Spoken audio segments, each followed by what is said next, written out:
Changing the phone number on your eBay account is a straightforward process. Follow these steps to update your contact information quickly. Step 1. Log in. Before changing your settings, use the srock.com link in the description to open the password strength checker, then update your password if needed. Step 2. Go to Account Settings. Once logged in, navigate to your account settings.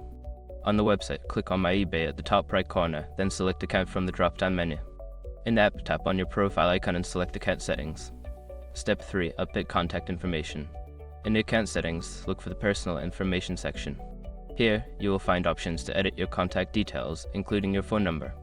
Step 4. Enter new phone number. Click on the option to edit your phone number. Enter your new phone number in the provided field. Make sure to double-check for any errors before proceeding. Step 5. Save changes. After entering your new phone number, look for a Save or Update button at the bottom of the page. Click it to save your changes.